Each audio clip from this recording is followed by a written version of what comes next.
Jerry Ferrara, the actor, and he's got a new show. It's on Stars. It's called Power. Jerry plays an attorney who helps a former drug lord turn businessman. Kind of a new show. This is season 3 or 4, I believe. Is that right? Let's bring in Jerry. Yeah, Jerry. Hi, Jerry. Season 4, Dan. And you know what? I couldn't help it. I was listening, and you brought me back to a time when Entourage lost 6 Emmys in a row. Oh. Yeah, you brought me right back talking about the sports Emmys. Yeah, I remember. It still stings. I think often what the Desperate Housewives showrunners doing with their 3 Emmys that they beat us out on. So I feel you. How was it, though? Did you go to the Emmys? Oh, yeah, we went 6 years in a row, and 6 years in a row walked out. At one point I remember just like, I swear saying, if we win one, you never have to invite me back. I just want one. And never got it. It escaped us. But did Entourage ever win an Emmy? No, we went 0 for 6 on the Emmys. We went 0 for 7 with the Golden Globes. Damn. Jeremy Piven won 3 Emmys in a row. Oh, okay. And Connolly and Dillon had some nominations. My only other fact was if Adrian got nominated before me, that I would have had a really big problem because I would have been the only one without one. So anyway, you brought me back in time. How you doing, buddy? I'm doing well. I was wondering about this when somebody asked me, who was Entourage really all about? Like, if you singled out one character, because I think that if you look at Vince, it would seem like it was Vince, but I don't think it was about Vince. I'm going to surprise you with who I think Entourage was all about. I think it was about Eric. I think it was Kevin Conley. I think, here's the way I would put it. Obviously, you need the Vince character to make the whole show work, but the whole entire series, in my opinion, was always done through the point of view of the Eric character. He was like the moral compass of the show, yeah. And I would co-sign on that. Okay. Dan, very good observation. Did anybody who else auditioned for Kevin Conley's role as E? Honestly, I truly don't remember. I think Kevin Connolly was the guy from moment one. If memory does serve me correctly, though, I think at the time Connolly was so focused on directing that he wasn't really even open to. I think he was getting ready to direct something, so he wasn't even open to auditioning or meeting for the pilot. It literally took like Wahlberg to tell Kevin, like, listen, go meet with Doug. At least you're gonna like throw away this opportunity and talked him out of an early retirement, and thankfully we had him for 10 years. Who else auditioned for Piven's, Ari Gold's role? No, Piven, I believe, was already, when I remember testing for the show, I think Piven was already a part of the cast. Now, this is 2003, so I'm a little, my memory is a little hazy at this point, but I think Piven was already a part of the cast. I do remember at one point Kevin Dillon in the network test stands up. Network test, they basically bring 2 or 3 guys for each part, and Dillon stood up and said, who else is here reading for Johnny Drama? And I think it might even be Connolly saying, and we didn't know each other at this point, he said, nobody, you probably got the part. And he's like, all right, I'm gonna go outside then and grab a smoke or something. Yeah, I think that I do remember from the test. What was the storyline that you're surprised made it, or the script that didn't make it? The storyline that I don't think I was surprised that it made it, but I was always wondering how it was going to work. And I go back to the whole Wahlberg, Tom Brady golf thing. I wasn't like surprised that it made it, but I just remember thinking, is this going to be something that people think is really cool? And then the stuff that my character is saying to like Tom Brady, which I won't repeat on your airwaves. But I just remember being really nervous about that episode and just wondering, is this the end or is this the beginning in a lot of ways? And luckily, that's something that people on the street, especially Giant fans, still will yell at me and cheer, and they'll say, Tom Brady, you know what. So, but that one I just remember being real nervous about. Yeah, and Brady had a sense of humor about it? He was fantastic, Dan. It was on the golf course, as you probably remember, and 5 o'clock in the morning, we're like getting ready to shoot. I meet him for the first time, nice guy, and we're like messing around in the hole. And he just picks up a driver. I don't think the guy swung a club because this wasn't long after. This was after the season he was injured, so he was just getting ready for his comeback.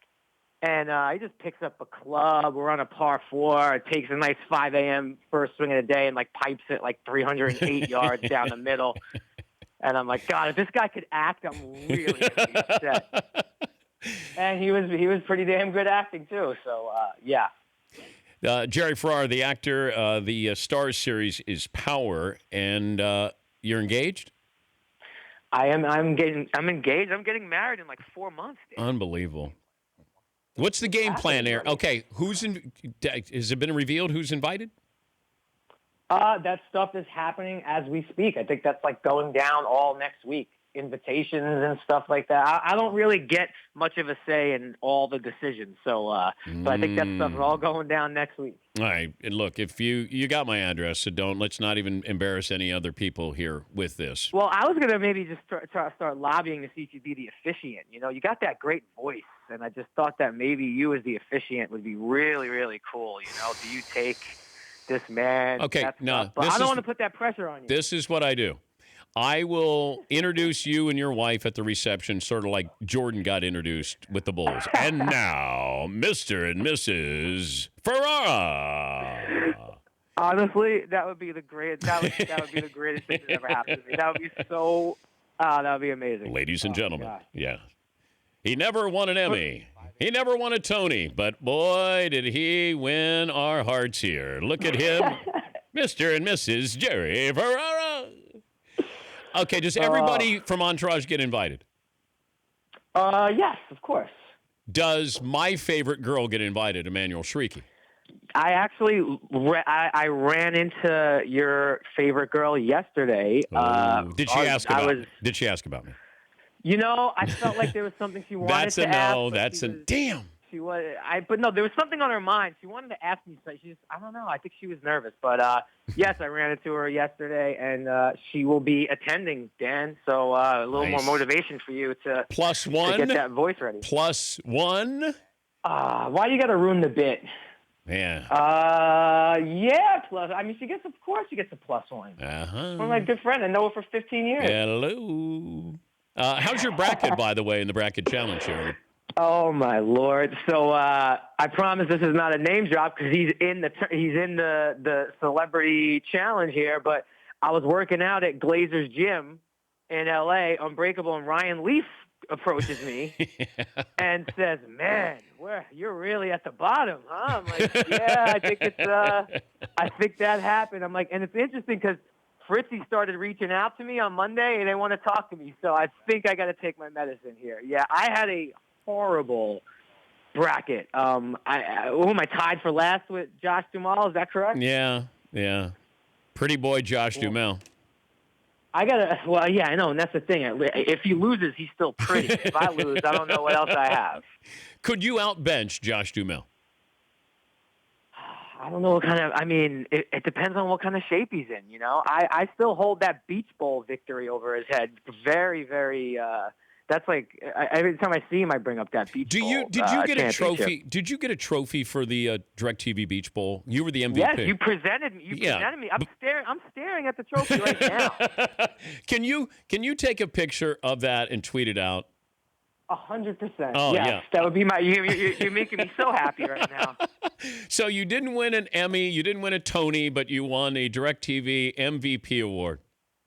A DirecTV MVP award, and I swear, if I do ever win an Emmy, I have part of my speech I've been waiting to say, and it's going to involve thanking my mom. And the only other trophy I won was the Sportsmanship Award in Little League, which goes to the kid whose parent complains the least for not playing.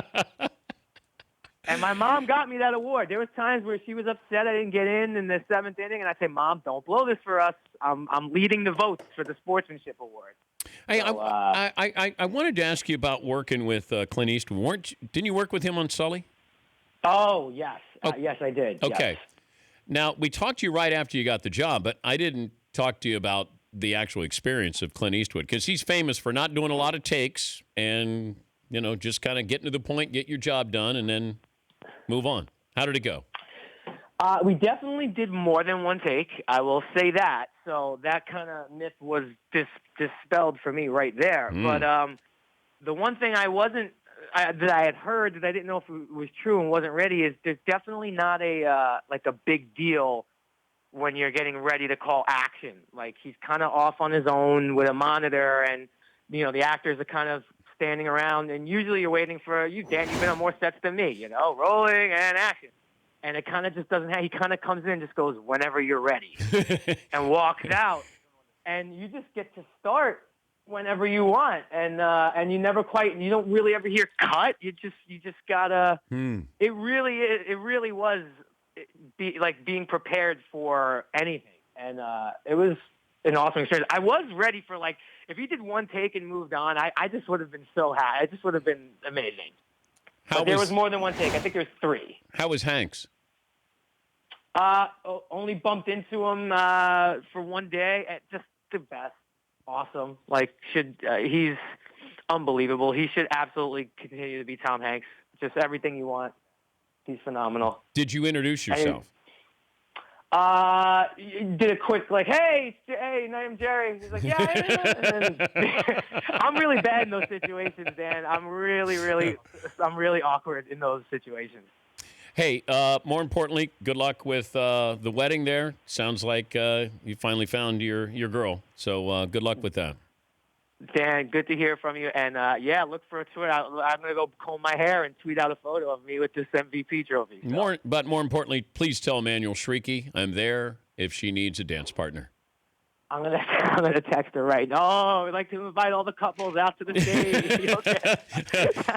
Is there going to be open bar? Because if there's not open bar, I probably won't go, even if Emmanuelle Chriqui invites me. The only thing that I was passionate about was the food in the bar. So right. Yes, there is open bar, sir. I love that.